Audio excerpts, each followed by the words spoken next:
are you coming forward now? I'm behind car 6.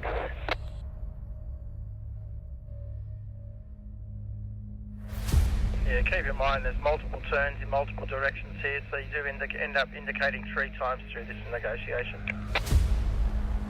No, you don't need to be in 1, maybe 2, but you've got to give it some more oomph.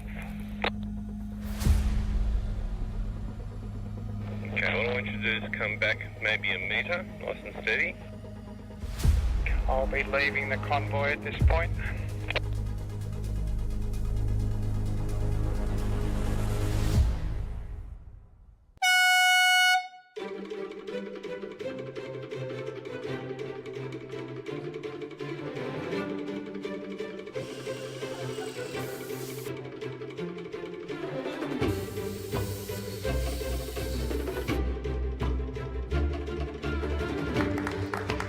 So, never done any four-wheel driving at all before. We've had our Land Cruiser for about 3 months now, but only been driving it around Sydney. I was a bit nervous, more excited than nervous, but there was a bit of nerves there.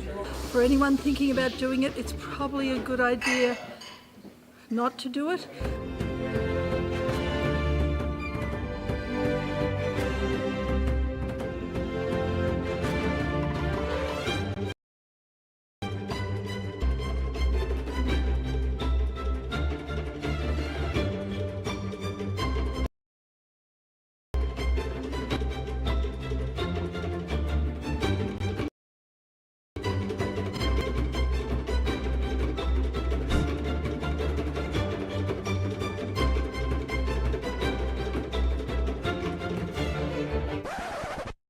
You will be looking after and be responsible for the vehicle behind you.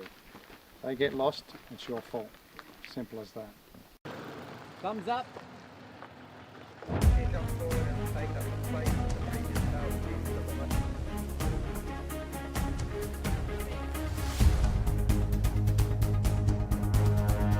One drawback with the smart bar is when it is pushed in.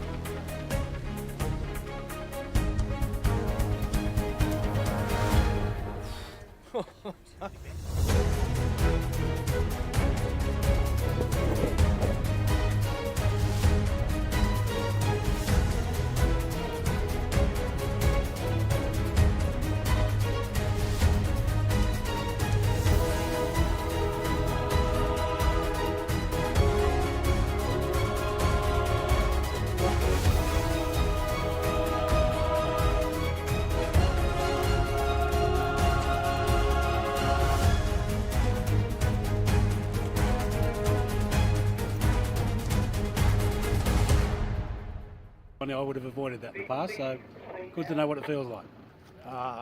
It was sitting by the seat of your pants, sliding down the hill with no brakes. Watching it actually made me quite apprehensive, but actually doing it to the second one, even though the car slipped, it wasn't as scary, and you actually felt more in control than I thought.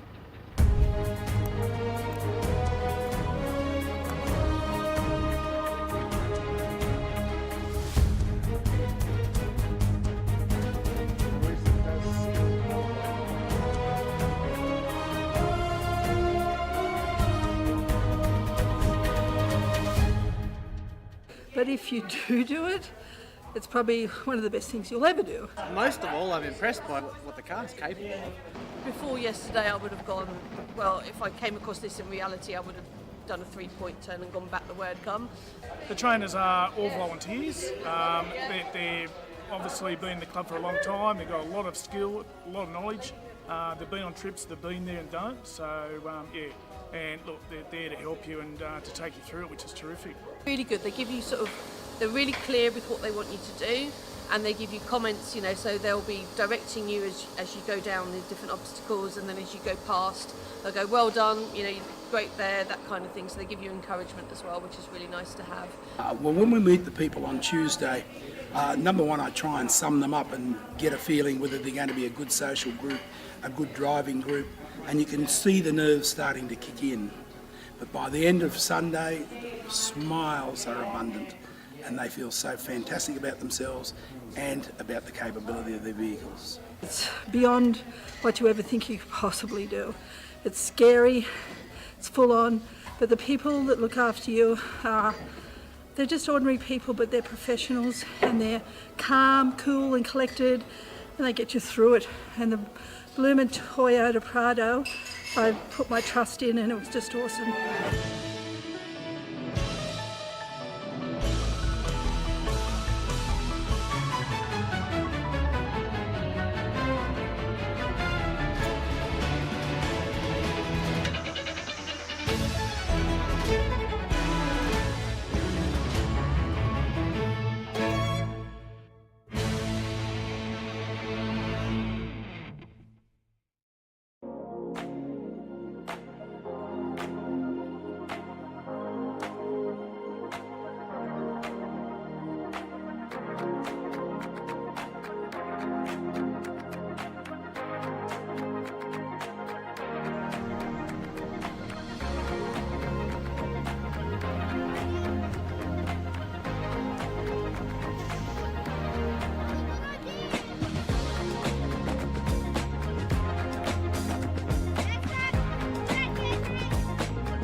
Good evening, everybody. Welcome to the TLCC club meeting for February. I declare this meeting open at 7:32 p.m. Good evening, members and guests. My name is Tony Spurberg. I'm the TLCC President. With me is our Secretary, Colin Morby, our Vice President, Scott Jameson, and our Club Treasurer, Mark Willick. If there are any new members here tonight, please raise your hand. No? Shy? All right. For any new members watching on the live stream, welcome to the TLCC. I trust you'll have a long and enjoyable association with the club. All right, this general meeting is being live streamed on the TLCC YouTube channel. The YouTube channel is youtube.com/TLCC Australia. We encourage interaction and chats on the live stream. You will need to log in to do that, however. For members present, if you wish to speak or ask a question, please raise your hand and we'll bring a microphone to you so you can be heard on the live stream. All right, members present, as per the attendance book, can I have a move and a second for that? Yep. Yep. All right. We currently have no apologies for committee. Are there any other apologies for tonight? Okay. All right. The minutes from the previous meeting were held on the 1st of December and have been posted at the rear of the hall. Are there any issues or points regarding those minutes that need to be raised? No? Can I have a mover and a seconder to approve those meetings? Alan and Gary. All right. So welcome to the first general meeting of 2026. I'd like to have a chat about some general observations I made over the Australia Day weekend while I was camping at Coolandiilly. There were around a dozen families camped there, which was great to see.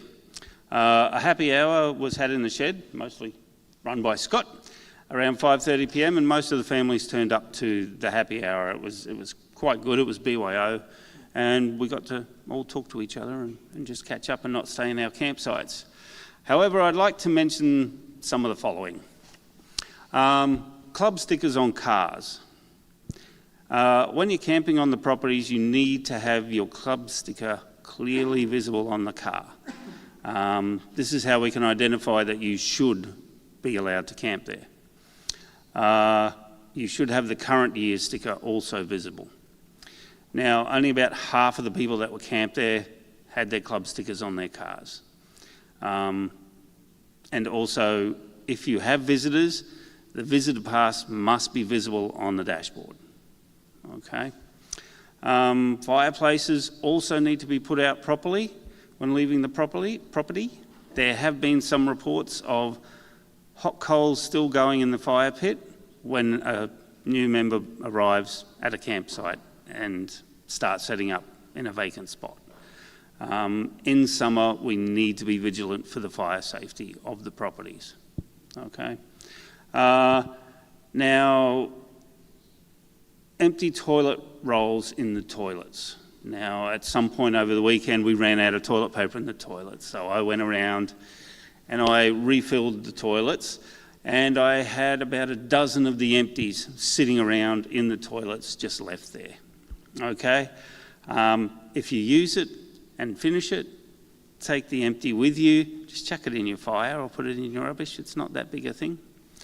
Everyone knows why you went up there to begin with, so, you know, there's no shame. So yeah, if you could do that, please. And also, if you dirty the shower, all the cleaning supplies are there in the toilet. Clean your shower if you dirty it, you know. We're all volunteers. We don't have a cleaning staff. You need to clean up after yourself, okay? And also, remember to sign in on the members book. And if you're the last person to exit the property, please close the gate on your way out. All right, anything else? No? All righty, I'd like to invite everyone to join the TLCC committee. The AGM, or the Annual General Meeting, and election of the new committee will be held next month on Monday the 2nd of March at the conclusion of the General Meeting. The General Meeting and AGM will be held here at Brunker Road in Chullora from 7:30 p.m. If you'd like to find out more about the committee roles, please speak to any of the current committee members or me. And I would encourage all members to think about whether it's time that they gave something back to the club. Serving on the committee is rewarding, and if in the past you've thought about a committee position, this is a great year to join. We have a few roles that will be open.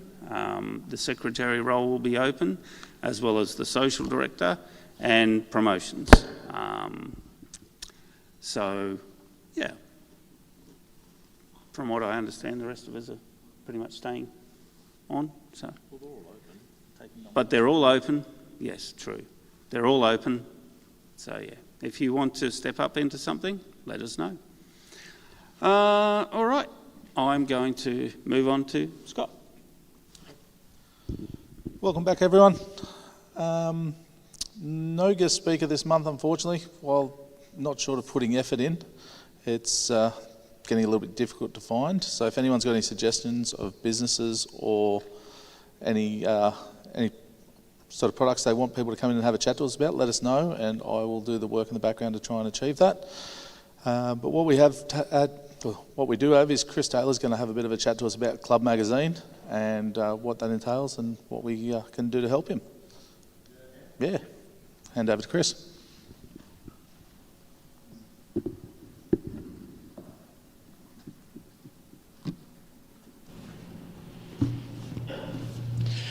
Thanks very much.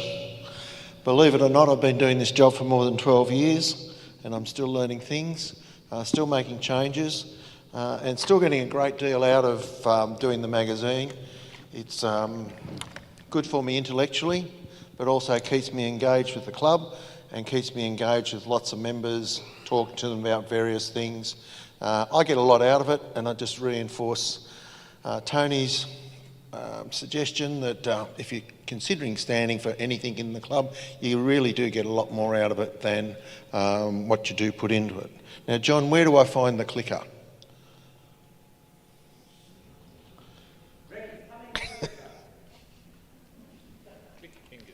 We don't have...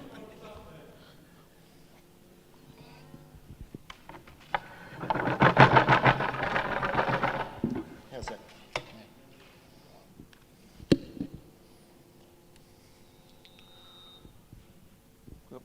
Feedback.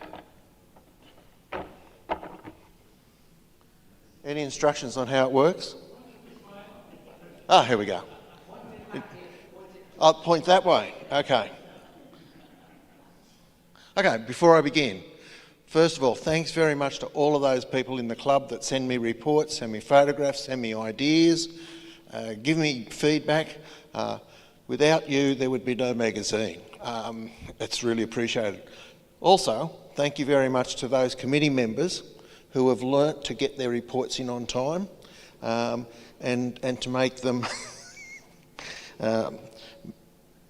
make them readable for all of the members. When I took over this job, it was like pulling teeth to get committee members to get their reports in, and now they're all in good time. And especially thank you to all of those few people in the club that email me when they've found a spelling mistake on the bottom of page 62 or page 63 and think it's a very good idea to point it out to me. What was that? Oh, in the title, yeah. So what's the purpose of the TLCC News? It allows the committee members to give feedback to members, tell them what's going on in the club. It allows members to report on their activities and to report on trips, to pass on important information to members, to promote future trips, future events, social events. Members can advertise their goods. I've got 2 advertisements in the coming issue, and of course we can engage with companies that sell and manufacture 4-wheel drive products, and they can advertise in our magazine. Other ways of reporting information to the TLCC members is through the monthly meetings, through website, through emails, our Facebook, YouTube channel, and of course word of mouth. As Tony pointed out, it's a really good opportunity when you're down at Coolandilly to have a chat to people about what's going on in the club. So what are the changes that have happened in the TLCC News since I started? Well, I was very lucky the person before me had introduced it to colour, and that made it much more readable, but it became a real challenge because lots of people didn't have a lot of skills in email and attaching photographs and all of those sorts of things, but I've trained a lot of people pretty good now, and I get the information in good time. So we've increased the publication from 64 to 72 pages on most occasions. We took out or the committee decided not to publish the minutes of each monthly meeting, which gives us an extra 3 pages of information in the magazine. We took out of date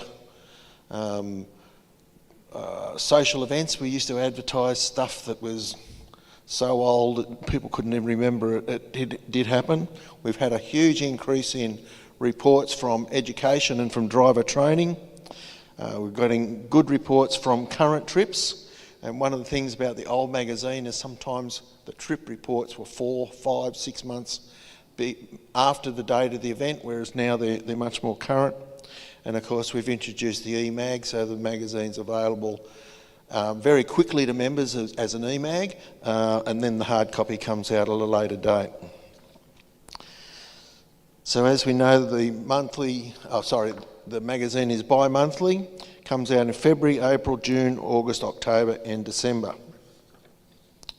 This is a typical example of how I try and put together the magazine. So let's say the next coming issue is in April. So by 24th of February this month, I like to have all of the magazines and articles, photographs and that sort of thing in. I then edit them all. I then have them all ready to go to, and I send them off to the designer with a plan of what I want the magazine to look like. At the next general meeting on the 2nd of March, that's the deadline for final advertisers and for all committee members to hand in or to send me their reports, which they generally do. Then we go between myself and the designer 5 or 6 times. She will say, well, this is the first draft, what do you think of it? And I say, well, I don't like that, I don't like that, can you move that, can you move that? And you've missed that and you've made a mistake here. And we might do that 5 or 6 times. And by the 9th of March, we're pretty right to send out the EMAG. Now, the EMAG is a low resolution, poor quality online magazine. So that's really quite easy to get out. We send that out, and then the designer has to enhance all of the photographs, all of the text, get it ready for the magazine publisher, for the printer. So we expect by the 11th of March we'll have sent the magazine off to the printer, and a week later it will be finished being printed, and then by the 28th of March it will be out to members. Interestingly enough, I was having a chat with a friend of mine who lives way down the south coast, and he got his printed magazine before I did, and the last issue. So when you get it, it depends on Australia Post. Okay, writing reports. Reports are about 3 things. They're about people, places and journeys. We get lots and lots of content about the journey, about the roads we drive along, the hills we go up and the hills we go down, and around the bends and across the water crossings, etc. But we get very little detail about the places that we visit. What's exciting about the places that we visit? And sometimes we get even less about the people involved that go on our trips. We mention the list of people at the beginning, but we just focus on the journey. And sometimes I think maybe we could do a little bit better. So who gets the job of writing? On the right slide? Yeah. Who gets the job of writing a report? Well, unfortunately, sometimes it's the trip leader. But sometimes the trip leader's happy to do it, and that's good. Sometimes we ask participants to take turns, or we ask for a volunteer, and we all look at everybody looks at their toes. If you ever go on a trip with Alan Kidd, he'll be walking around picking up sticks, and then all of a sudden he'll say, right, draw a straw, and whoever ends up with the shortest straw ends up writing the trip report. Or another favourite is the last person to arrive gets to do the trip report. Sorry about that. Yes. We're all amateurs, and we do our best to produce a terrific magazine. So the advantages of getting other people to contribute to the magazine is it gives everybody a chance to contribute, shares responsibility, and gives everyone ownership of the trip and of the report. Disadvantage for me is that we get different writing styles, and I have to, if somebody writes day 1 and somebody writes day 2 and somebody writes day 3, I have to sort of try and get them to make some sort of stylish commonality amongst it. Sometimes people repeat information. Daily reports, some people are very verbose and some people are very short. And then if we do it that way, say if we're on a 6-week report and we're writing one day, it gets very, very long. This is an example of a trip report. Oh, haven't got it. This is an example of a trip report where people write day 1, day 2, day 3.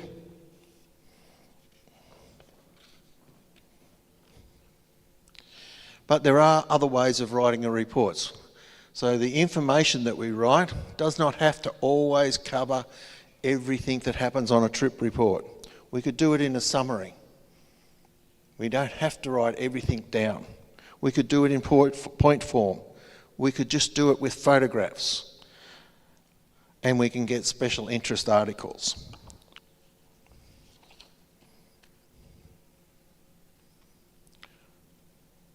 Okay, and we can also get articles, longer articles, rather than do day by day by day by day. We can get it in headings, so we can have things like specific track conditions, the actual drive, plants, birds, amusing events, food, weather, wildlife, Aboriginal heritage. The list can go on. This is a trip report that Brian went on. And you can see there that they've actually just written a paragraph or two about different aspects of the trip. It wasn't that you got up on the first day and drove. They were able to put it all together under headings. Photographs, very important. Lots of photographs to tell the story. So a photographic report could only be a couple of paragraphs, but people look at the pictures and get the information from what they're looking at. Here's an example of such a report. I need 3 hands here. And of course we get special interest reports. These are shorter reports written by individual members, usually about 1 or 2 pages. Here we've got an example of one written by John Gregg and also by John Twine.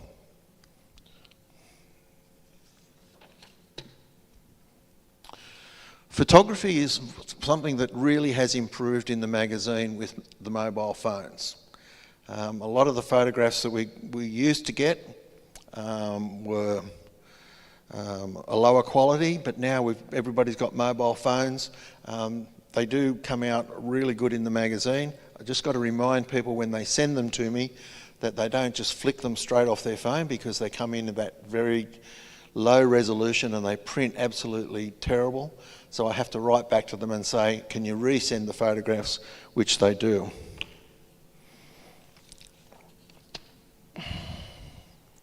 So photographs add a lot of interest to a report. They do need to be high resolution, which means they're usually quite large, 3 megabytes or more. So if somebody goes on a club trip, it's not unusual for somebody to send me 200 megabytes of photographs. And that's great because it gives us a lot of choice of what we can use. The more photographs, the better it is. And then we get a variety of photographs, not just of cars and 4-wheel drives going up and down hills, but we get people, of landscapes, animals, views, and tracks. And also we should try and think about unusual photographs. So people in photos is a really big problem, because people take photographs and then when I get them, I look at the backs of people's heads, or I look at all people standing around a fire, and you're trying to look and see the fire because everybody's got their backs to the camera. So what I'm asking is, if you do take a photograph of people, try and make sure that you try and get some faces in them. Action shots, those sorts of things, not just a photograph of a few people sitting around a campfire at night. Nothing wrong with that, but a bit of variety is a good thing. So, here's a great action photo. It was taken on one of Stuart Robinson's trip. Somebody just about to bury their vehicle in a mud hole. So vehicle photos are good. We get lots of group photos of vehicles, lots of photographs of people airing down and convoys. Drivers in action is a good one, and of course recoveries. But then again, there's always unusual photos. Things like Aboriginal heritage, bridges, buildings, ruins, landmarks, sculptures, wrecks, boats. Take lots of photos. A common theme. Photographs of landscapes. Not just of vehicles. Trees, forests, rivers, creeks, night sky, mountains, valleys, oceans, lakes, deserts. The list can go on. And then of course there's one of my favourites is wildlife, native animals, birds, reptiles, flowers. Now birds are a bit hard because they don't stand still very long, but roadkill. We can get photographs of roadkill, yes. And then of course there's photographs of tracks.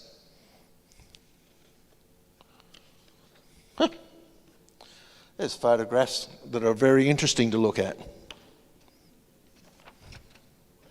And photographs like this one, which is a lot of fun. I think people will recognise that one from down in Victoria. I can't remember the name of the bridge, but if anyone can remember it, shout it out. McKillops, that's right, yeah. So that was on a Cheryl and Phil Mead's trip some years ago. So just to recap, text the information that you sent me. Just give me a title, the dates, who went and the vehicles. Start with an introduction. What's the trip about? Where's it going? What's the purpose of the trip? You don't need to do fancy fonts or underline the headings, borders, any of that sort of stuff. Just give me the information, and no need for tables, because I have to reformat all of that. As a rule of thumb, for every one page that you give me, that becomes 2, possibly 3 in the magazine. So you can see, if you give me a page of a report, or a page and a half, there I've got a 3-page article, and it's so you don't have to write War and Peace every time. Recapping with photographs, they need to be high resolution. Please name them if you can, give them a label. Send more than you think are required, and take lots of photos. You don't need to crop them, you don't need to resize them, and you don't need to edit them. And then when you send me the photos, are we up to that one? Yep. We can use WeTransfer, which is free and easy and allows us to send a lot of photographs. Use Dropbox, which is a little bit more complicated, but it's free, but you have to install it. If you email them to me, you need to email them to me as full-size attachments. Or you can give them to the editor as a USB at a general meeting, and if you need, just ask me for help.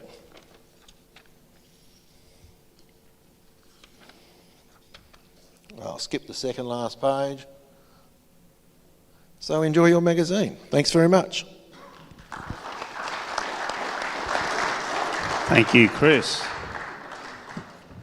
Alrighty, moving on, we'll turn to Mark for our Treasury report.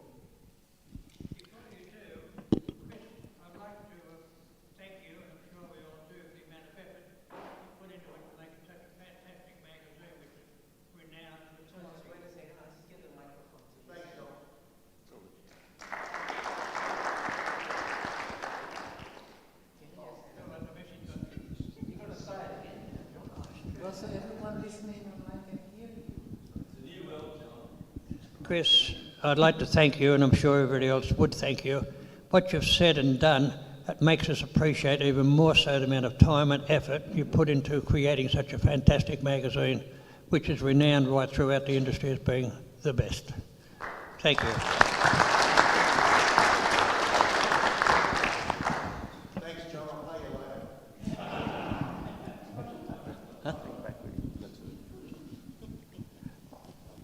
Good evening, everybody. We're back to the Treasurer's report, unfortunately. January is always a quiet month for being the Treasurer. Although this month we got our first year's payment for our NBN lease. So I don't know how many members are aware, but there's an NBN tower being constructed at Willow Glen on the front of the property there. It'll be, I don't know, 40 or 50 metres tall when it's fully constructed. But NBN pays the club just over $11,000 a year to have the tower on the land, and of course that pays the rates of taxes and some of the maintenance, so it works out quite well. So NBN paid that money to us this month. We spent $11,000. The bulk of that was nearly $9,000 printing and publishing the magazine. There's yet to be postage paid on it. So that lovely magazine that Chris was going through cost the club a fair bit of money. It's one of our major expenses. All up it probably costs about $60,000 a year, but we also then sell about $35,000 worth of advertising from our sponsors, which Mr. Boyd, Andrew, over there looks after and does a great job of keeping it filled up. A few bits and pieces. For the month, we spent a total of $11,160, and as at the end of January, we have $422,380 in the bank, the bulk of which is on term deposit for the moment. Okay, so that's the money. AGM next month. We have the annual financial statements for the club will be popping up in everyone's inbox in the next couple of days, hopefully. So the auditors have said that we've passed again, which is always good news. Club only made probably about just under $8,000, which is a good sign, because what that means is for the membership fees that we're paying, most of the money's going back into the club and back into facilities for the members. So in that year, I think we bought an excavator, we put new solar batteries in at Coolandiilly. So we kept the membership fees pretty much the same. This year, as you know, they've gone up a little bit, but most of the money's going back into the club. So we're not building massive surpluses. So yes, we have cash in the bank, but we're spending as much as we're getting in each year. So the last 2 years we've ended up with a profit of about that $7,000 or $8,000, which is enough to insulate the club, but not enough to really say we're not putting the money back into the club, I think. So if anyone's got any questions when they get the financial statements, sing out. I've got the email there, and I'll be sure to help you as much as we can. Okay. Thank you. Thank you, Mark. Could I get a mover and a seconder for the Treasury report? Oh, okay. Too many hands for me to count.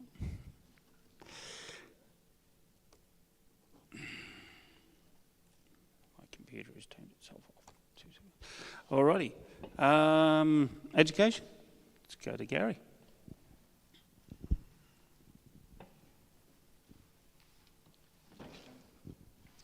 Good evening, everyone. I hope you've all had a great Christmas and a good start to 2026.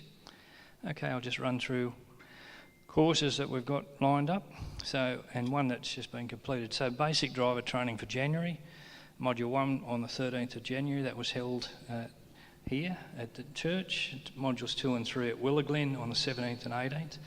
19 new members completed Modules 1 and 3. 18 completed Module 2. There's one member who turned up with a 76 with a husband who couldn't drive a manual, so she's got to work out how to drive a manual before she can complete the course.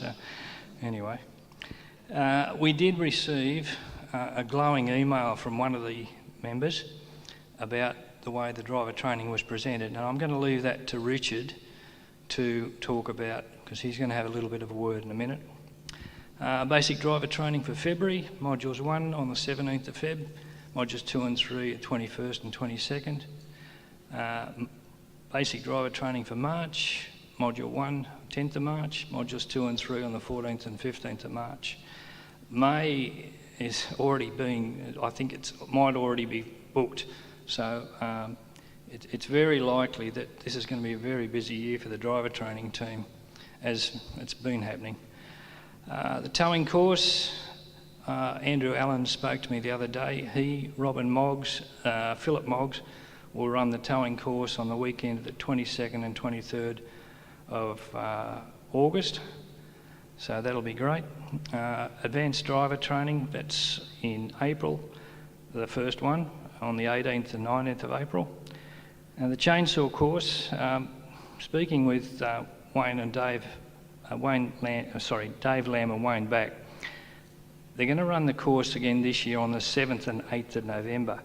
But David and Wayne want to sort of move out of it a bit now, and they want to train over a period of a couple of years someone to take over. They need someone that may already have some of their skills, but they want to sort of vet the person in. They don't want to just take anybody turn up. They want to have someone there over a period of time, a couple of years, so that they're happy with the way they present the course. So if there's anyone out there in the audience or on TV land out there, if you think you have the skill to present the course and like to come along to this year's course to start, please do.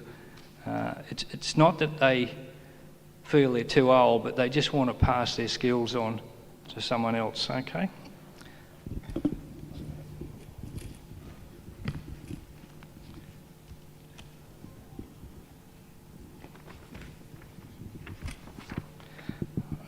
in our auto electrical course. We're going to run that on the 21st and 22nd November. And at this stage, there's no plans to run a first aid course in 2026. We'll test the interest in early 27, and prior to that, we'll see what the interest is like, and then we'll run the course if we get enough interest. And as usual, I'm always looking for people to present courses and things like that. Now, Richard's going to come up and give a little bit of a run through on driver training, because we talk about driver training, but you don't know what goes on behind the scenes and all that. So Richard, would you like to come up?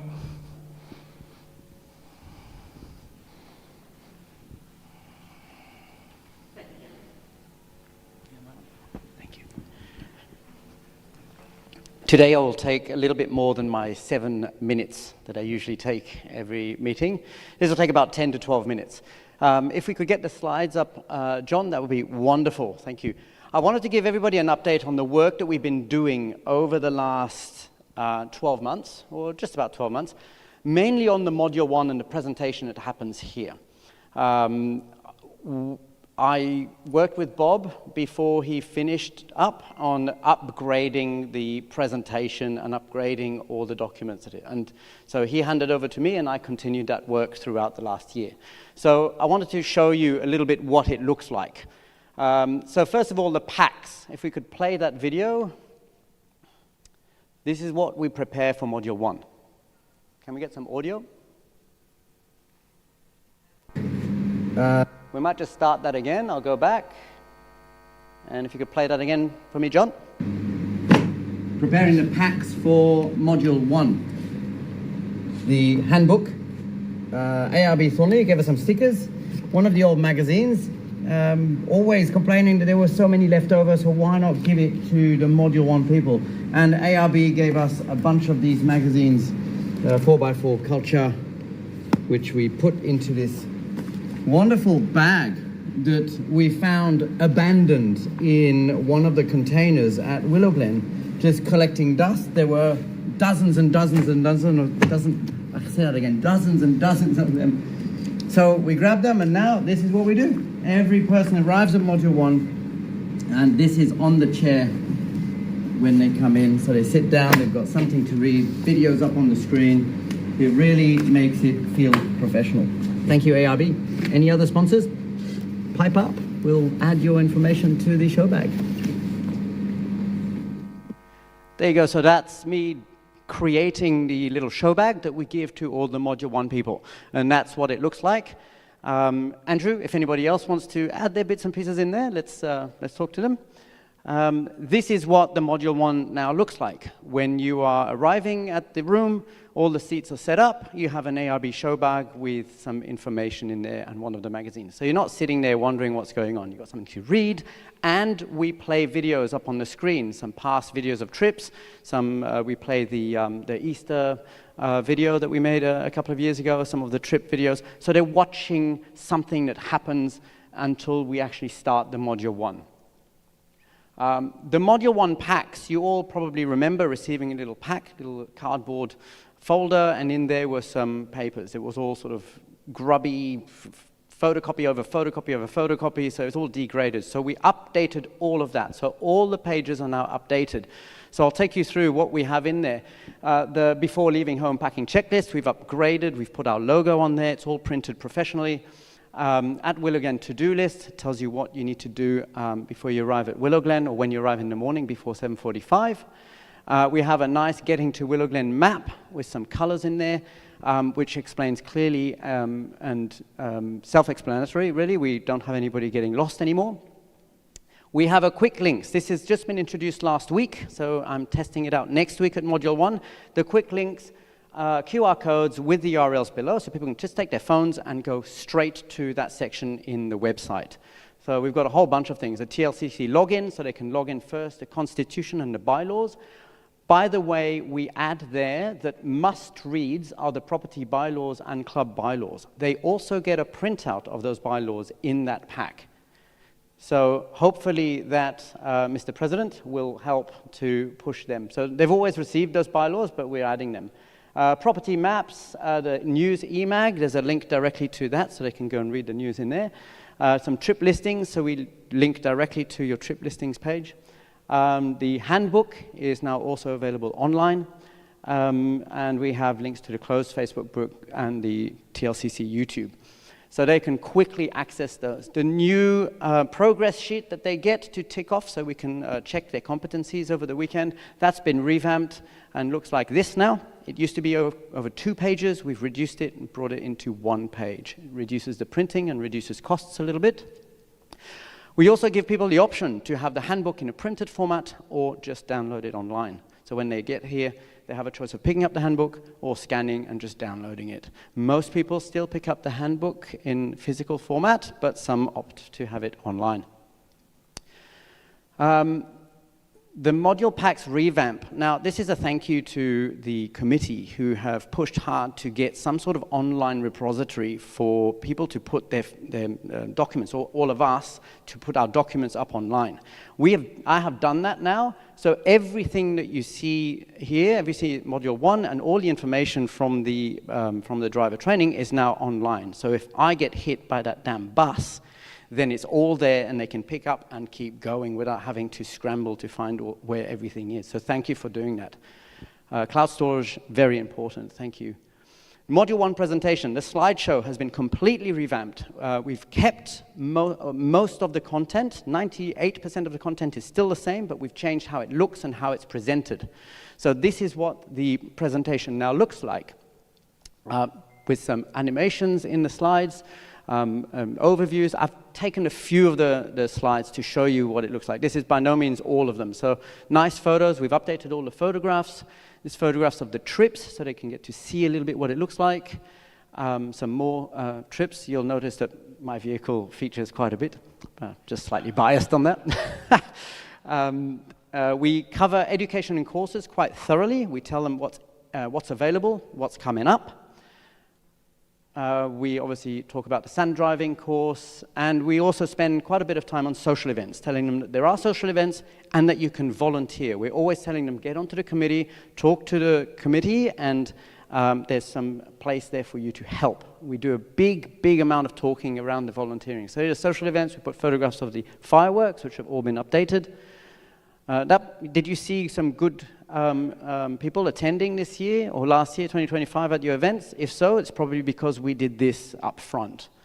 The TLCC website in our presentation, you'll note that that is exactly the trips that are happening now. So no, we don't show them a screenshot of the website from 3 years ago.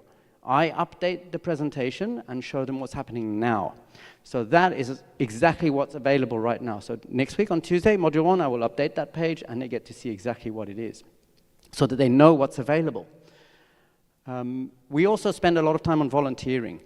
We heard, and I heard all the information from the committee and from everybody saying we need more volunteers, we need more volunteers. So we front load it with that information. We put photographs and we talk about the roles, the things that are available, and we strongly encourage people to be part of it and start volunteering. So hopefully that's flowing through and we're starting to see people put their hands up because we are talking about it throughout the entire driver training weekend, starting at Module 1 with this slide. Module 2 driving, we got some photographs. Again, all the photographs have been updated. Module 3 as well, updated photographs.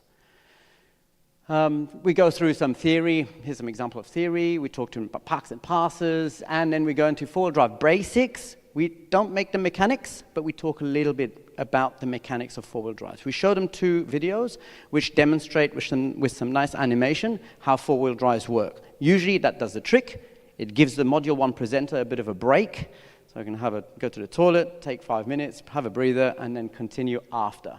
We, of course, show them all of this information about the drivetrain, and you would have seen these ones here have been there for years, these images, but they're very good, and they're very explanatory. We talk to them about tire pressure with photographs, so that it's not just talking about it. We show them how it affects the tires. We talk about the ramp over angles. We updated the imagery of that as well. Then we talk about the upcoming weekend, of course. You know, what happens. We tell them how the weekend happens, what they need to bring, what time it starts, and all of that. It goes into a lot of detail. We've also updated the way that we get people to get there. We put Google Maps QR code, so you see them bring out their phones, they scan the code on the screen, and then they know exactly where to go and how to get there. We've also updated how to get into the property, not just by showing a photo, but actually talking through it and saying, hey, this is where you go. This is the wrong way. This is where you stop and come in and say hi. Register in when you arrive, say hi to a driver trainer, and then we'll show you where to go and camp. In the past, they used to zoom past, and we didn't know who was there and what, who hadn't arrived. So now they come in and they say hi to us. We tell them don't camp there because that's for the driver trainers. Please camp here. So the presentation flows. It shows them clearly how it all works. Of course, we promote our happy hour, and we created a little bit of a competition. This is the competition that they have to beat for February. It's pretty good.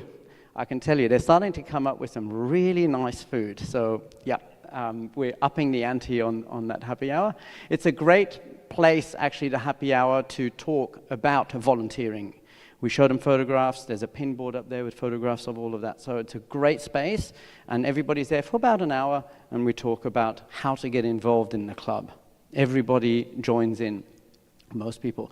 Then we talk about what next. We don't just drop them there, that Module 1 presentation. We say, hey, this is my top pick. Richard Farr's, driver trainer team leader's top pick of what you should be doing after. So I list the top 3 things, and notice, these are updated. This is what I'm showing them next week at Module 1 on Tuesday. It's not a list of things that are outdated. It's all there. It's all updated, and we tell them, Easter at Coolangatta, bookings open on the 21st of February. Make sure you log in and book. Then the questionnaire that you all remember, those questions, so we've updated it so when they answer, it's visual to see what the answer is. Before it used to be yelled out, people didn't hear, they didn't really know what was going on, so now it's visual, they can see the answer clearly. So that's what we did with the Module 1 PowerPoint presentation. It's really good. It has brought up the whole level of the Module 1 presentation. And of course, with me presenting, it's pretty dull, as you can imagine. After driver training, what next? Once they finish their driver training, usually on the Monday or the Tuesday, I send them out this email, which basically thanks them. It adds I attach a photograph. Every driver training on Saturday morning, the first thing we do is we take a photograph of the whole group. That becomes their graduation photograph. And they receive it in that email, usually on the Tuesday after the driver training, with a thank you. Links to our Facebook and YouTube, asking them to please join the groups so that they can start contributing. I ask them for photographs to upload to my Dropbox link, which is directly linked in with the e-magazine with Chris. So whenever they upload there, he automatically has the photos already. And then again, the next activities. So in there, I list with links the next things that are happening. And have a look up there. General meeting at Chullora, February the 2nd. So these are the things that I add in there to remind them that they need to start getting involved in the club. And links that link directly to the website so they can sign up to all of this. This is an example of the graduations. This was May, this is June, this is July, this is September, October, November, and last month, January, which is pinned up on the new pin board that we put at Willow Glen. So I print out the photos and I pin it up on that pin board every month when I go down there, so everybody can go. And already people are going, oh yes, who was there on that week on that weekend? And they go and have a look at the photograph and see who was there. It's excellent. It's having exactly the reaction that I was intending. Module 1, and this is next step. I haven't spoken to the committee about this, so apologies, but these are my ideas. I will talk to everyone about it before we go ahead.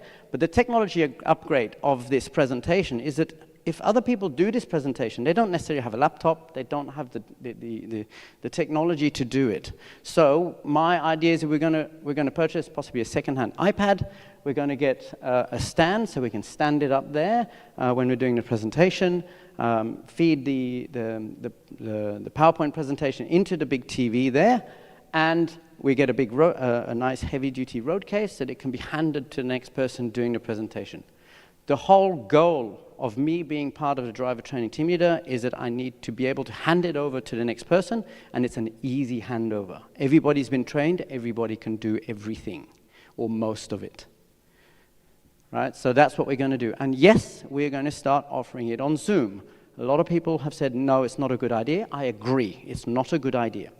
Face-to-face is excellent. We want to continue face-to-face. But if they live more than 1.5 hours drive away, we need to offer them an option. So we're going to start offering Zoom, so it happens in here as well as on Zoom. So if they're too far away, they can hop on a Zoom call and we can do it that way. I've tested it twice with friends and it works. So we're going to look at doing that. We're going to then next look at refresher courses online. We're going to start doing a series of videos and PDFs that are going to be available to all TLCC members. This is great because I've been on trips with people and they all think that I'm watching and seeing how they're doing these things. And no, it's true. Yes, it's true. I am watching. But it's been very interesting. So we're going to do refreshers, PDFs and videos on convoy procedures, hand signals, radio comms, etiquettes, and winching techniques. Peter already started that process, sent me some information documents, which I'm reviewing, and we're going to start releasing that. So everybody can stay up to date with training on how to do these things according to the TLCC way. I've already had discussions with people who have told me how they do convoy procedure, and it is frightening. Frightening. We've got a good system at TLCC, and that's what we train, and that's what we're going with. All right, happy to discuss further, but that's what we're going to do. So, and we've got further ideas in terms of the training. That's really just module 1 and a little bit of after the training, what happens after. More information in the future on module 2 and 3 and what we're doing with that. That completes it. Hopefully I haven't taken too much of your time, but that brings everybody up to speed. If people watching online, hopefully it makes you understand a little bit that we're not just standing there and just delivering the same thing over and over again. We are actually actively thinking about improving it, and we are. So thank you.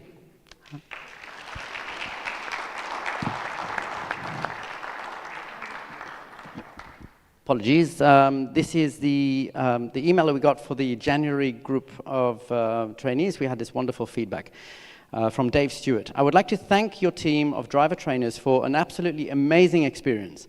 I have completed driver training with 3 different four-wheel drive clubs over the last 40 years and was extremely impressed by the knowledge and professionalism of your team of instructors. They were all friendly, informative, and knowledgeable in all aspects of what they were teaching, and they are an absolute credit to your organization.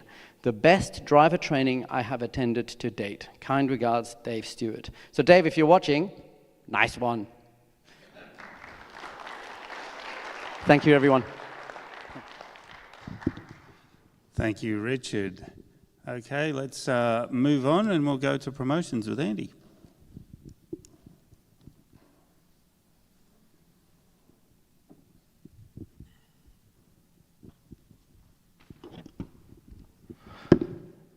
Thanks, Tony. Just happy New Year to all. I firstly wanted to pass on my thanks to Tony Scott, the committee, and the membership for the recognition of receiving the Club Man of the Year award. I couldn't attend the meeting for some other commitments I had on the same night, so yeah, thank you very much.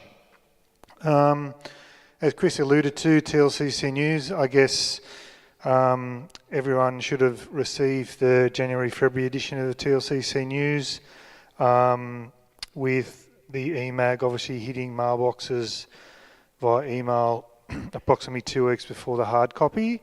I know I say it a lot, but I think there's a lot of members and I get the odd one every couple of weeks that goes through to Alan or Alan gets them directly. If you don't read the hard copy of the magazine, yeah, just flick myself or Alan a membership and email and, you know, opt out of receiving that. You can always opt back in if you would like to receive a hard copy, or similarly, if you want a copy of a hard copy of a particular issue, I usually pick them up from the mailing house at Hornsby because I live up that way.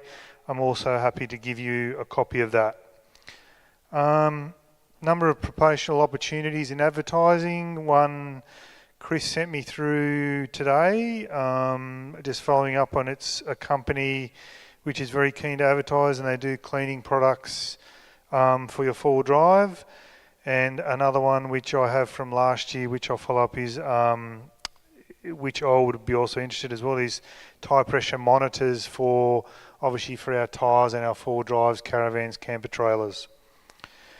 As Tony alluded to, the AGM's coming up. I'm doing the promotions role, I guess, in a non-committee capacity. The committee is aware that if there's someone in the room or online would like to know anything about the role or is keen to take it on, I'm more than happy to hand the role to somebody if you want it, or you want to know a little bit about it. Just flick me an email or give me a phone call. Most of it is sitting in a spreadsheet. Mark got me onto MYOB a couple of years ago, so all the advertising is done via MYOB. So I guess I've been heavily involved in the committee on and off for probably now 18 or 19 years. I would be more than grateful if someone would be interested in taking on the promotions role. The other one is Sydney 4x4 show, very early in the year, and it was a ripping success last year. Committee's agreed that we will attend again, so the date of that is the 11th to the 13th of September at Sydney Dragway, which is out at Eastern Creek. I know it's early, but if there's anyone who would like to attend that as a volunteer, even for half a day, over the Friday, Saturday or Sunday, more than happy to take some names. And the other thing we'll look at replicating, obviously, as well, is our November meeting at ARB Thornley. And I know Tony and the committee were also keen for me to find another venue. We'll see if we can find another one and slot that in. And as Richard mentioned, the closed Facebook group, obviously our key bits of information, and I will do more of it this year, is a lot of stuff that goes on within the club will happen on Facebook. There's people obviously in the room who are dead against it. If you aren't on it, you don't know how to get on it, either give Richard and myself a call or drop us an email. We're more than happy to guide you to be on that page. Because there's all sorts of stuff. There's even tips how to get to Willow Glen. Some the other day post up who's a good mechanic to get my car serviced. It's all the stuff that basically used to be on the forum is basically on the Facebook page. And I'm sure stuff like Richard's, convoy procedure things, we can all put those sorts of documents, on those pages to help everybody. And that's about all from me. Yeah, thanks very much. And anyone can help throughout the year, just give me a call. Thank you, Andy. Okay, Debbie, you want to come up? Social report.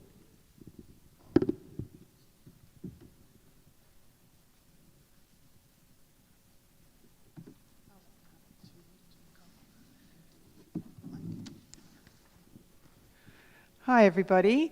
I just wanted to let you know that planning for Easter is well underway. The event will be held over the Easter long weekend, obviously, at Coolandilly, with 2 days of activities planned for the children and their families. I'm really excited this year. I communicated over our subcommittee WhatsApp group and spoke to people that have been involved last year, and a number of those people are happy to be involved again. And we also want to welcome Robin Moggs on board on the social subcommittee. She's volunteered to be the Easter event advertiser, team coordinator, and do the communication with members. So thanks, Robin, for coming on board to do that. Julia Moggs will be running the craft activities on the Saturday afternoon. I'll be there with my family, hopefully, and organising the movie night on Saturday night. The Easter Bunny will put in an appearance on Sunday morning. Keegan hosts will organise the Easter egg hunt for the kids and the family games on Sunday morning. There'll be hot cross buns for morning tea, and Mark Seeler, who did the catering for Halloween, which was very popular, will organise the Sunday family lunch. So a full team, woohoo! A big thank you to all those wonderful volunteers. Bookings for this event will open on the 21st of Feb and close on the 28th of March, and booking details will be on the club website very soon. Now looking a little bit further down the track, I believe Andy Boyd is on board with the fireworks preparation, and Sarah Warren has once again offered to run the Halloween activities. So it's looking like being another great year. We just need a social director to keep tying it all together throughout the year. Just lastly, I just wanted to take the opportunity to thank Katie and Max for the 20 plus years that they have decorated their vehicle as Santa's sleigh and provided transportation for Santa during the kids' Christmas parties. They are retiring from this duty in 2026, so we will be on the lookout for another volunteer for this role. Glad to hear that you both are still happy to remain on the social subcommittee and come to some of our events and help out. So very big thank you for all those years.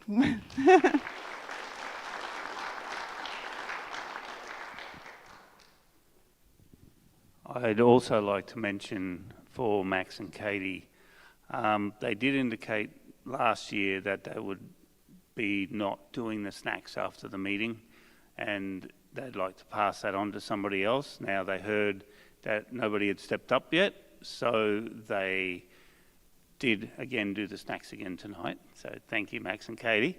So can I get a round of applause for that? And please consider taking this duty on from them. Of course, you know, we're all volunteers. And let's keep the tradition going. It's a great way when after the meeting we all stand around and have a chat and get to know each other better. So that's all I want to say about that. Thank you. All right, we'll move on to land for Brian. Over there.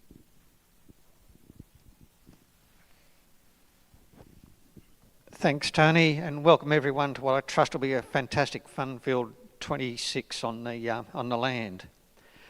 Down at Willow Glen, there hasn't been a working bee since November, so nothing to report on the land itself, although I am keen to get down there to see how our works from November have held up after the recent rain event, so I am looking forward to getting down there for that. Perhaps on a bigger note, everyone will know from the mail blast that went out that the fireplace at Willow Glen is currently closed for use in the shed. The main reason being it's all rusted out above the canopy where the flue goes in, and the heat is going up the outer flue as well as the inner flue, and it's heating the timber and charter quite badly, and it's at risk of possibly catching fire. So decided to close the fireplace rather than risk a bigger fire. To rectify that, committee has discussed various options and decided to model a new fireplace on the Toyota Land Cruiser Club Victoria's fireplace at their Yark property.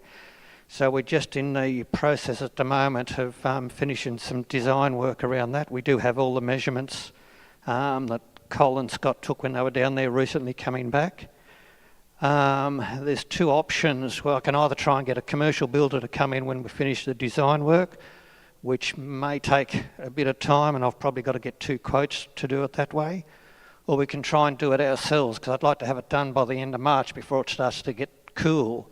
So in order for the club to do it, I'm probably in need of a brickie, a sheet metal worker, and a mechanical engineer to design an appropriate size flue. So if there's anyone either in the room or out there in TV land that can help out with those skills, I'd greatly appreciate it if they could reach out to me and we can see how we can progress this forward. down at Coolangatta, we had a successful working bee down there in January. In addition to the usual mundane maintenance stuff, we did quite a bit of track maintenance on K2 and spent a great deal of time getting rid of some prickly pear off the property, particularly up on the K1 and the hill area up behind the shed. And that was a nasty piece of work for a few people, but it had to be got rid of as it's a noxious weed. And another note, I've only noticed at Coolangatta, but you'll all be familiar with the saying, one man's junk is another man's treasure. Well, in the case of the club, your junk is not our treasure. I do not want chairs, gazebos, tables left, particularly down at Coolangatta where I see it most, without it first being approved by me. It only means the club's got to get rid of it, particularly if it's broken, which costs money for a dumping fee. So if you think the club would like something as a donation, let me know about it. We can talk about it and either agree to take it or you get rid of it by some other means. Thank you.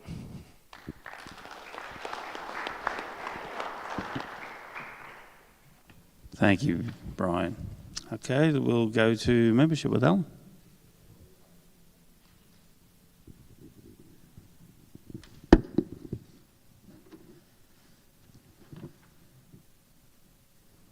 Thank you.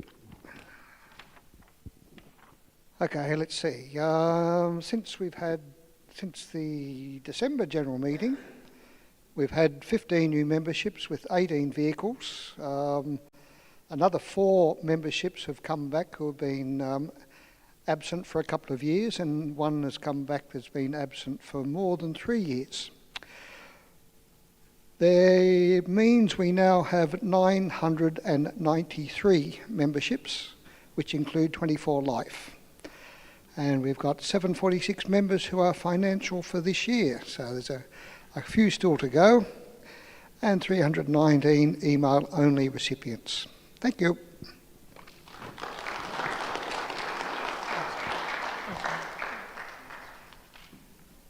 Thank you. You can certainly ask a question. Alan, in the last magazine, I put in photographs of all of our life members, and that took me a bit of work, but somebody has suggested, have we got a list of the reasons that they all got their life membership?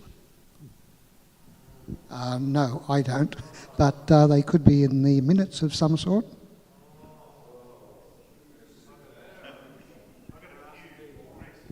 I believe the answer is bribery.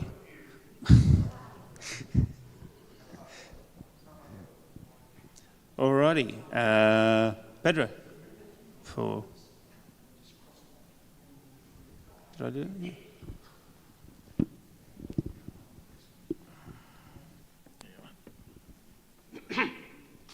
Hello everybody, hope you had a wonderful Christmas, New Year. I did, I was away, and I like that better than anything. This year the big project for four-wheel drive activities will be Funcana.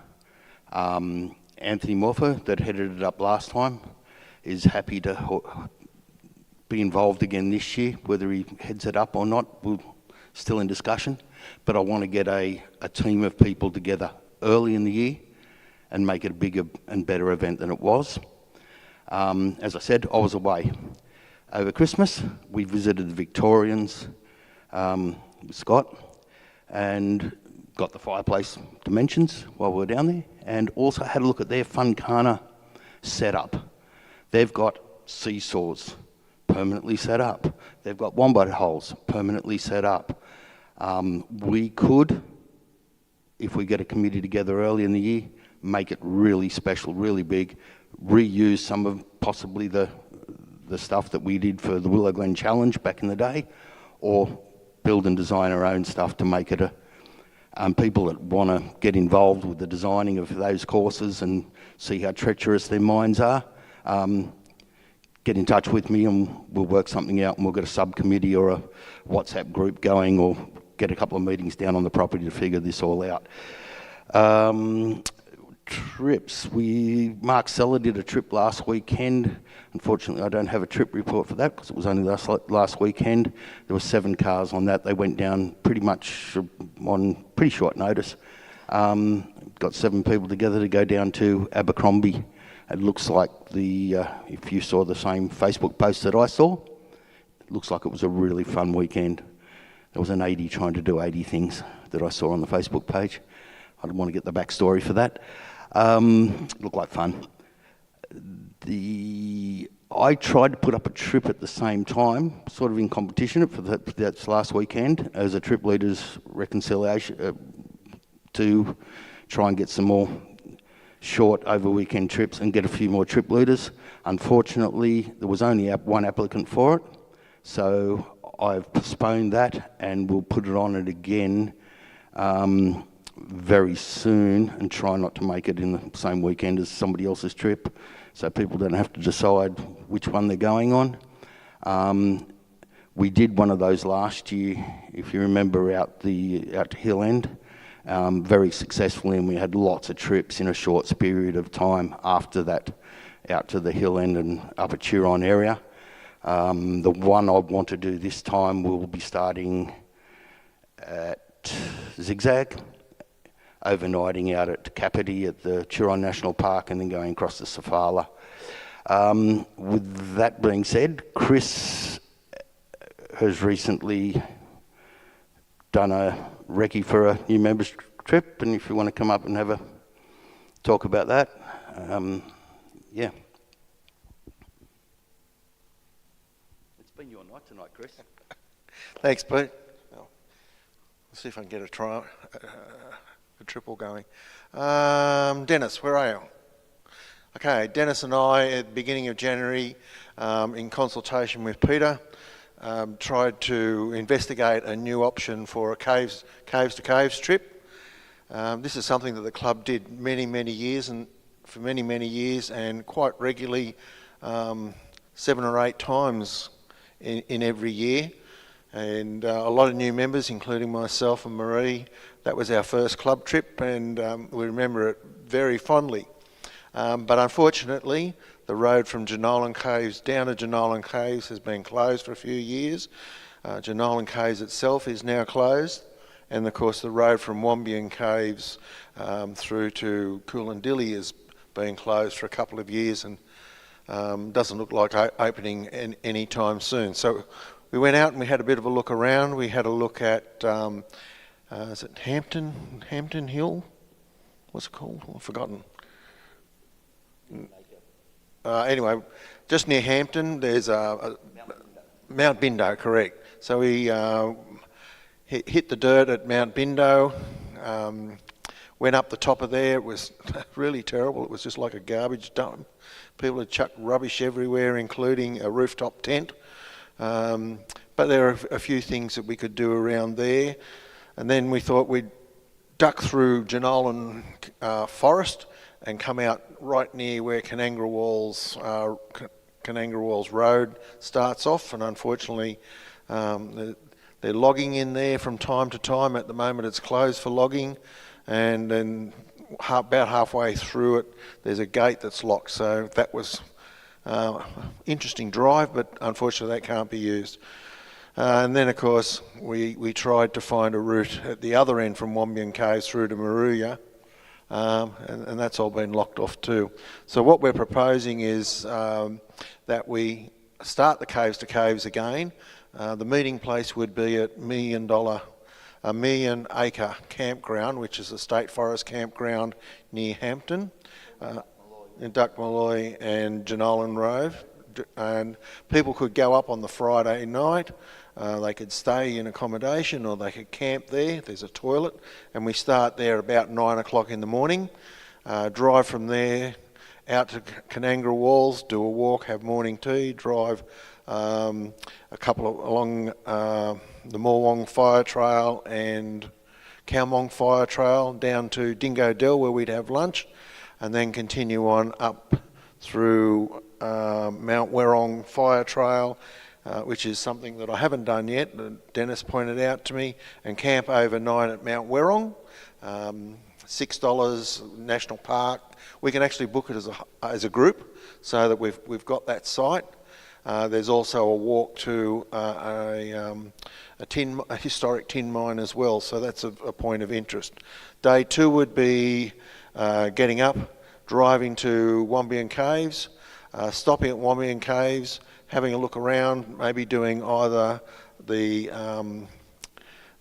public access area, which doesn't cost money, or we could do a 1 hour self-guided tour of Wombian Caves as part of the trip, and then we head back to Terralga, and then, so that's sort of southwest, and then we duck back towards Sydney, towards Marulan through Swallowtail Pass, and then come out at Marulan for a late lunch, and then heading back to Sydney. So we're looking at kicking that off in April after the school holidays, and hopefully we'll get a number of people engaged in that to continually run it over the next couple of months. Thanks, Pete. Thanks for your encouragement too. Thank you, Chris, for going and do that, and Dennis as well, that helped organise that. The old trip, of course, used to go down into Coolantilly, but there's always the option if you wanted the second night to duck in to Coolantilly as you're heading back up towards Sydney. You could go back in to Coolantilly for another night if you wanted to, and I'm sure that if you do that trip, that people would advise you on that trip of how to get in there and what to do. It'd be a great trip for a new member. Could also, if you're coming out through Marulan, duck across to the club property at Willow Glen, of course, which would only be another hour down the road instead of heading home straight away. Scott and I have used the option of Willow Glen numerous times in the last year as meet-up and finishing points for trips, and it's worked out really well. So you come home, wash the smoke off you from the campfires, and then a couple of hours you're home from Willow Glen. We have a bit of a last night party in the shed every time, it seems. It's just the way it works out. It's been really good fun. Scott, with that in mind, you've got a trip report or a little video?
thanks for putting that trip on, Scott.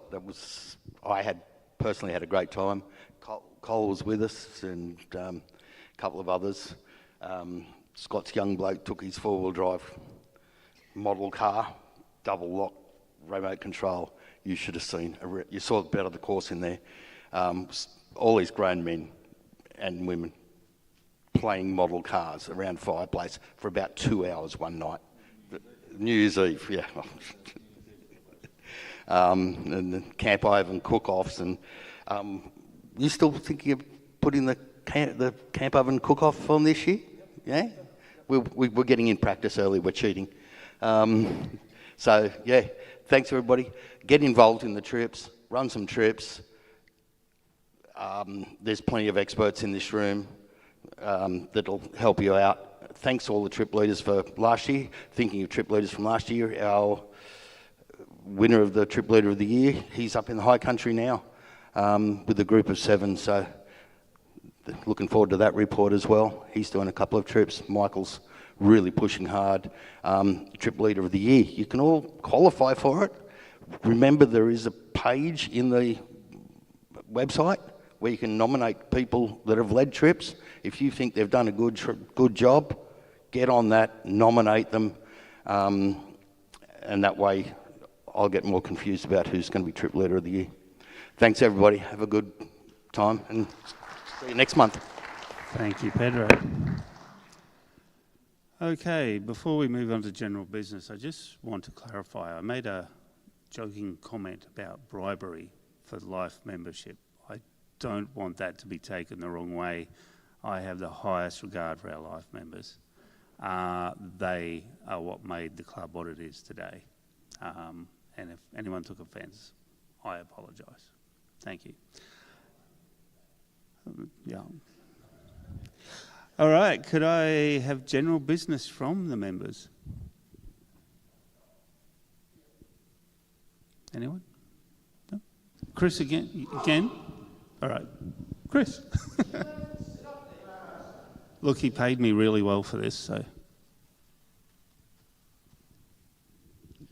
I'm just making up for the fact I won't be here next month. But I will be doing the magazine on the road in Tasmania. Look, guys, just wanted to say what a great job the committee's done. I don't want to ruffle any feathers here. Last month at the presentation of awards, I was very impressed with that you put the awards on first, and I was running late and I nearly missed out on taking some photographs, so you caught me out there. And I really liked your refreshed attitude or way you went about presenting the awards. But unfortunately, and I'm sorry if I'm speaking out of turn here, but I was very disappointed that you didn't recognise all of the volunteers in the club like we normally do.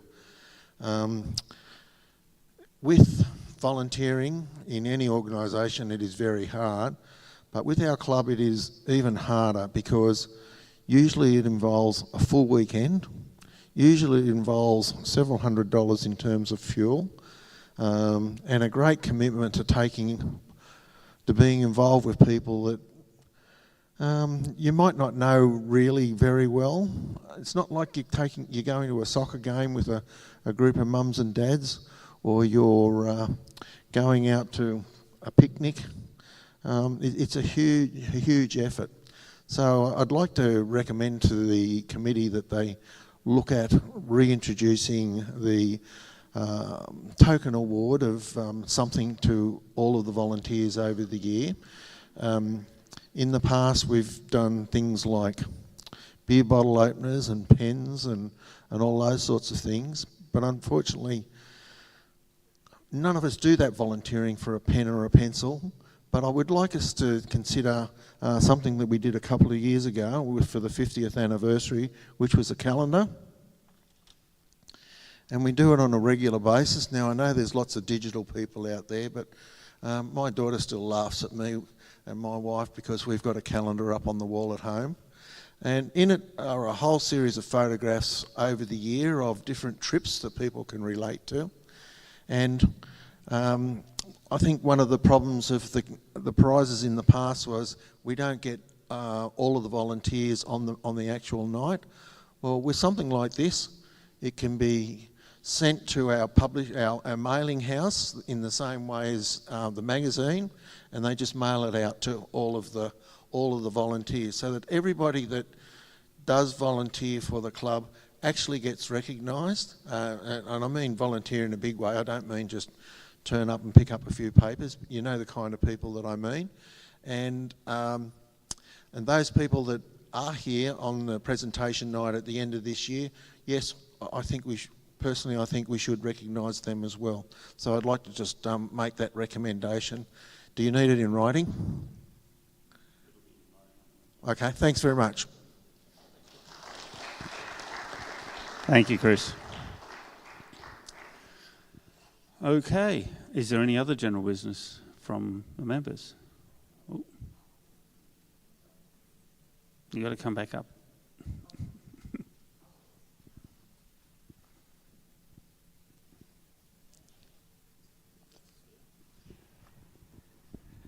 Thank you, Tony. Good evening, everyone. Happy New Year.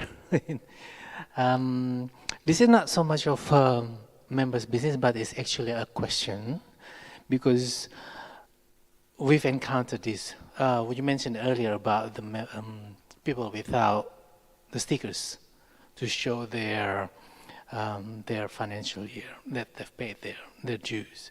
So, what would be a good approach to ask them? Because as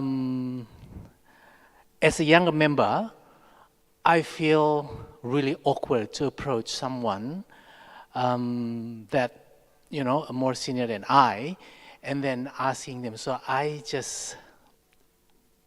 feel like I want to ask them, but at the same time, it's really awkward, and I feel like I've put myself in such a difficult situation. So what would be the suggestion? How do we approach it so we don't come across?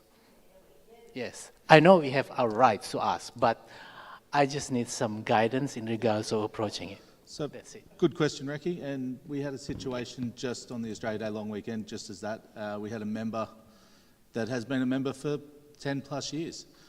He was camped down on K1, and I went for a walk, and Tony joined me, and we just casually walked down, said hello, and started engaging in conversation with the member. Throughout that conversation, we found the opportunity to say, how long have you been a member of the club? How long have you been around? Just ask some opening questions just to get them to give us the information we wanted. Not being forceful, not being threatening in any way, but just trying to be social and get to know more people. I found was the best approach that we could find.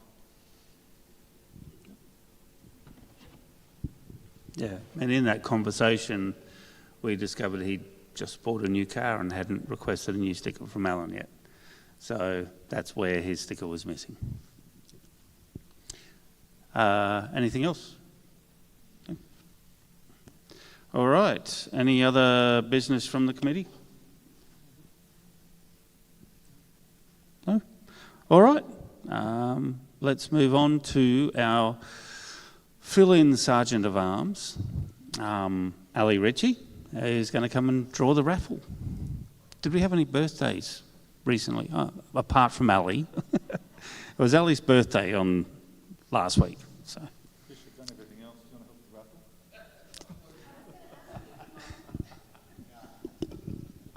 Is there anybody who didn't buy a raffle ticket tonight? Perfect, come on up. Please. We've got an impartial raffle number picker. You can go over here, and we'll spin it around, and you can pull the ticket out, and I'll read it out. How do you open this thing? Thank you. And what's your name? John. This is John, for those who don't know him. Thank you. Excellent. So the first number, drum roll, please. Green, C81. Green, C81. Hey.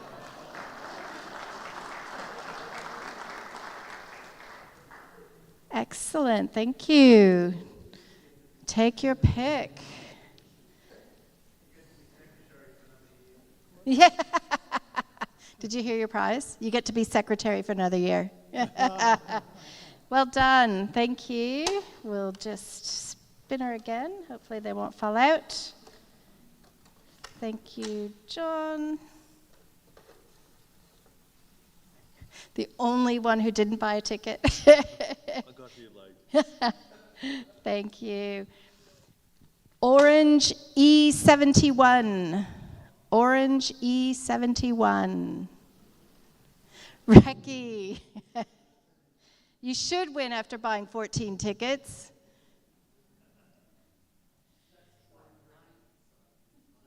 Excellent. Got a couple of options there. That's got a detachable handle and it comes with the bag. Yeah. Excellent. Well done. Congratulations. Oh, where's our photographer? Okay. All right. We'll take a selfie. Thank you. All right. Next one.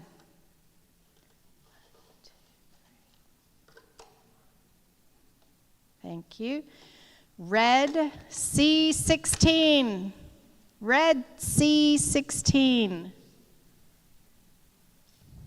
Yay, Andy!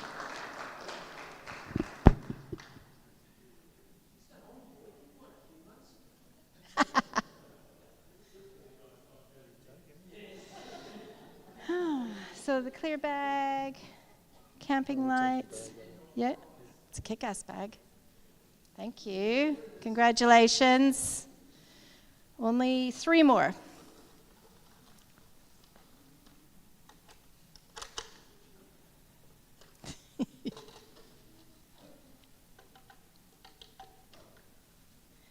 Thank you.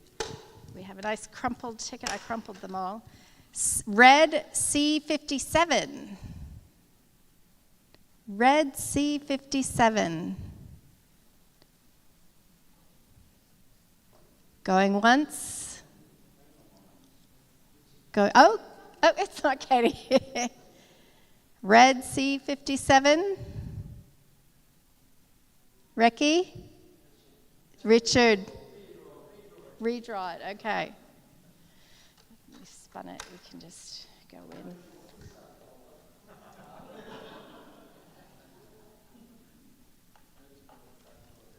Thank you. All right, another red one. C41, red C41.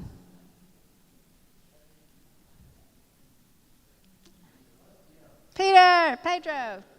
Woohoo!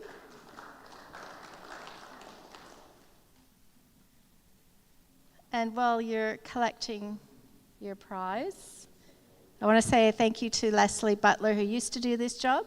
I've got big shoes to fill. Those are food containers for your lemons and peppers and eggs, lights. Yeah? Yeah, I'll take that. Get it out of your hands. All right. Let's go around and around and around. All right. Go for it. 2 more. I feel like I'm calling bingo. Thanks. Oh, another red one. Red C37. Red C37. Yay! 2 prizes. So that's, yeah. That's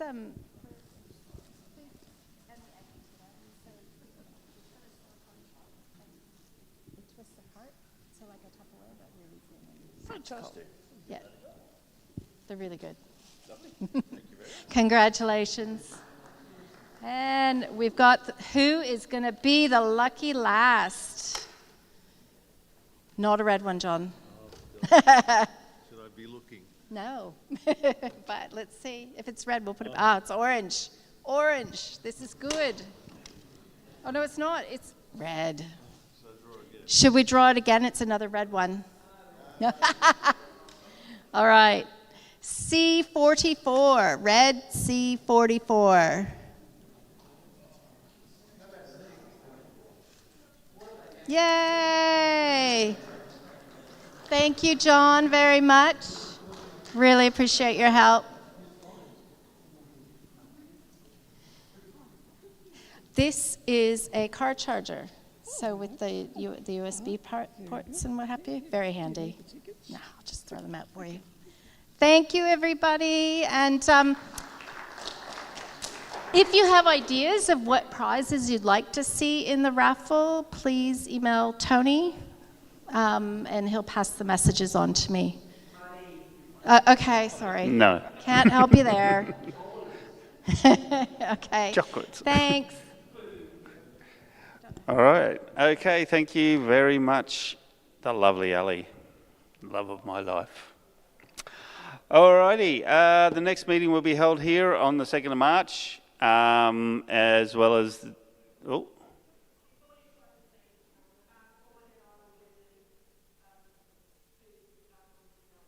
Oh, okay. Excellent. Thank you.